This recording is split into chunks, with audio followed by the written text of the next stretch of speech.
POCSO ಕೇಸ್ನಲ್ಲಿ ಮಾಜಿ CM ಯಡಿಯೂರಪ್ಪಗೆ ತಾತ್ಕಾಲಿಕ ರಿಲೀಫ್ ಸಿಕ್ಕಿದೆ. ಫಾಸ್ಟ್ ಟ್ರ್ಯಾಕ್ ಕೋರ್ಟ್ ನೀಡಿದ್ದ ಸಮನ್ಸ್ಗೆ ಹೈಕೋರ್ಟ್ ತಡೆ ನೀಡಿದ್ದು, ಮುಂದಿನ ವಿಚಾರಣೆವರೆಗೂ ಯಡಿಯೂರಪ್ಪ ಕೋರ್ಟ್ಗೆ ಹಾಜರಾಗದಂತೆ ವಿನಾಯಿತಿ ನೀಡಲಾಗಿದೆ. ನಾಳೆ ಫಾಸ್ಟ್ ಟ್ರ್ಯಾಕ್ ಕೋರ್ಟ್ ಮುಂದೆ ಯಡಿಯೂರಪ್ಪ ಹಾಜರಾಗಬೇಕಿತ್ತು. ಸದ್ಯ ಕೋರ್ಟ್ ವಿನಾಯಿತಿ ನೀಡಿದ ಹಿನ್ನೆಲೆ ಯಡಿಯೂರಪ್ಪ ನಾಳೆ ವಿಚಾರಣೆಗೆ ಹಾಜರಾಗುವಂತಿಲ್ಲ. ಕೆಪಿಸಿಸಿ ಅಧ್ಯಕ್ಷರಾಗಿ 5 ವರ್ಷ ಪೂರೈಸಿದ ಡಿಕೆ ಶಿವಕುಮಾರ್ ನಿನ್ನೆ ಸಚಿವರಿಗೆಲ್ಲ ಔತಣ ಕೂಟ ಆಯೋಜಿಸಿದ್ರು. ಆದರೆ ಈ ಡಿನ್ನರ್ ನೈಟ್ಗೆ ಸಿಎಂ ಸಿದ್ದರಾಮಯ್ಯ ಬಣದ ನಾಯಕರು ಭಾಗಿಯಾಗಿಲ್ಲ. ಸತೀಶ್ ಜಾರಕಿಹೊಳಿ ಬಿಟ್ಟರೆ ಸಿಎಂ ಬಣದ ಪರಮೇಶ್ವರ್, ಮಹದೇವಪ್ಪ ಮತ್ತು ರಾಜಣ್ಣ ಔತಣ ಕೂಟಕ್ಕೆ ಗೈರಾಗಿದ್ರು. ಈ ಹಿಂದೆ ಸಿಎಂ ಬಣದ 4 ನಾಯಕರು ಪ್ರತ್ಯೇಕ ಡಿನ್ನರ್ ಮೀಟಿಂಗ್ ನಡೆಸಿದ್ರು. ಈ ಬಗ್ಗೆ ಹೈಕಮಾಂಡ್ಗೂ ವಿಚಾರ ತಲುಪಿತ್ತು. ಆದರೆ ಎಲ್ಲೂ ಡಿಕೆಶಿ ವಿರುದ್ಧ ಬಹಿರಂಗ ಹೇಳಿಕೆ ನೀಡಿದ್ದ ಸಿಎಂ ಬಣ ಪರೋಕ್ಷವಾಗಿ ಡಿಕೆಶಿ ವಿರುದ್ಧ ನಿಂತಿದೆ. ಡಿಕೆಶಿ ಡಿನ್ನರ್ನಿಂದಲೂ ದೂರ ಉಳಿದಿದೆ. ನಿನ್ನೆ ಸಚಿವರಿಗೆ ಡಿಕೆಶಿ ನೀಡಿದ ಡಿನ್ನರ್ ಬಗ್ಗೆ ಇಂದು ಪರಿಷತ್ನಲ್ಲೂ ಪ್ರಸ್ತಾಪ ಮಾಡಿದ್ರು. ಇಂದಿನ ಕಲಾಪದಲ್ಲಿ ಡಿಸಿಎಂ ಡಿಕೆಶಿ ನಗುನಗುತ್ತಲೇ ಉತ್ತರ ನೀಡಿದ್ದಾರೆ.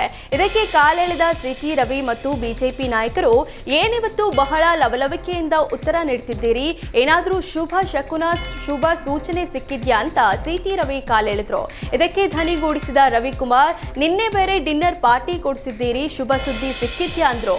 ನಗುತ್ತಲೇ ಉತ್ತರಿಸಿದ ಡಿಕೆಶಿ, ನಿಮ್ಮನ್ನೆಲ್ಲ ಬನ್ನಿ ಅನ್ನಪ್ಪ, ಬರ್ತಾ ಇಲ್ಲ, ನೀವು ಬಂದಿದ್ರೆ ನಿಮಗೂ ಶುಭ ಸುದ್ದಿ ಇರ್ತಿತ್ತು ಅಂತ ಹಾಸ್ಯ ಚಟಾಕಿ ಹರಿಸಿದ್ರು. ಕಾಂಗ್ರೆಸ್ನಲ್ಲಿ ಕುರ್ಚಿಗಾಗಿ ಆಂತರಿಕ ಕಲಹ ಜೋರಾಗಿದ್ರೆ, ಇತ್ತ ಬಿಜೆಪಿಯಲ್ಲಿ ಬಿವೈ ವಿಜಯೇಂದ್ರ ಅಧ್ಯಕ್ಷ ಕುರ್ಚಿಯಿಂದ ಕೆಳಗಿಳಿಸಲು ಬಸನಗೌಡ ಪಾಟೀಲ್ ಯತ್ನಾಳ್ ಇನ್ನಿಲ್ಲದ ಕಸರತ್ತು ನಡೆಸಿದ್ದಾರೆ. ಯುಗಾದಿ ಬಳಿಕ ವಿಜಯೇಂದ್ರ ವಿರುದ್ಧ ಕೊನೆಯ ಬಾಣ ಪ್ರಯೋಗಕ್ಕೆ ಯತ್ನಾಳ್ ಮುಂದಾಗಿದ್ದು, ಮೇ ಆರಂಭದಲ್ಲಿ ಬೃಹತ್ ಹಿಂದೂ ಸಮಾವೇಶ ಮಾಡಲು ರೆಬಲ್ ಟೀಮ್ ಸಜ್ಜಾಗಿದೆ. ವಿಜಯೇಂದ್ರ ಬಣ ಸಮಾವೇಶ ಆಯೋಜನೆ ಮಾಡಿದ್ರೆ ಅದಕ್ಕೆ ಕೌಂಟರ್ ಸಮಾವೇಶ ನಡೆಸಲು ಯತ್ನಾಳ್ ರೆಡಿಯಾಗಿದ್ದಾರೆ. ದಾವಣಗೆರೆಯಲ್ಲಿ ಹಿಂದುತ್ವದ ಹೆಸರಲ್ಲಿ ಸಮಾವೇಶಕ್ಕೆ ಯತ್ನಾಳ್ ಟೀಮ್ ಸಜ್ಜಾಗಿದೆ.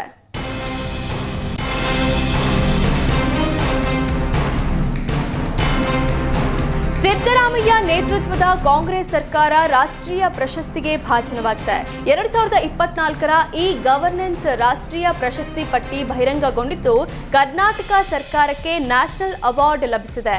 ರಾಜ್ಯ ಇ ಗವರ್ನೆನ್ಸ್ ಅನ್ನ ರಾಷ್ಟ್ರ ಮಟ್ಟದಲ್ಲಿ ಹಾಡಿ ಹೋಗಲಿದ್ದು, ರಾಜ್ಯ ಸರ್ಕಾರ ಚಿನ್ನದ ಪದಕ ಪಡೆದುಕೊಂಡಿದೆ. ಬೆಂಗಳೂರು ಜನತೆಗೆ ಮತ್ತೊಂದು ದರ ಏರಿಕೆ ಬರೆ ಬೀಳಲಿದೆ. ಹಾಲು ಮದ್ಯದ ಬೆನ್ನಲ್ಲೇ ನೀರಿನ ದರ ಏರಿಕೆಗೆ ಸರ್ಕಾರ ನಿರ್ಧರಿಸಿದ್ದು, ಪ್ರತಿ ಲೀಟರ್ ನೀರಿಗೆ 1 ಪೈಸೆ ಏರಿಕೆ ಮಾಡಲಾಗ್ತಿದೆ. ಈ ಬಗ್ಗೆ ಡಿಸಿಎಂ ಡಿಕೆ ಶಿವಕುಮಾರ್ ಪರಿಷತ್ನಲ್ಲಿ ಪ್ರಸ್ತಾಪಿಸಿದ್ದು, ಪ್ರತಿ ಲೀಟರ್ಗೆ 7 ಪೈಸೆ ದರ ಏರಿಕೆ ಪ್ರಸ್ತಾಪ ಬಂದಿದೆ. ಆದರೆ ಗ್ರಾಹಕರಿಗೆ ಹೊರೆ ಬೀಳುತ್ತೆ ಅನ್ನೋ ಕಾರಣಕ್ಕೆ 1 ಪೈಸೆ ಏರಿಕೆ ಮಾಡ್ತಿದ್ದೇವೆ ಅಂದಿದ್ದಾರೆ.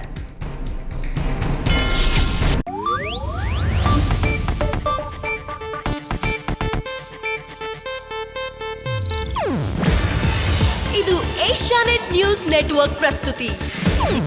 ನೀವು ನೋಡ್ತಿದ್ದೀರಾ ಏಷ್ಯಾನೆಟ್ ಸುವರ್ಣ ನ್ಯೂಸ್.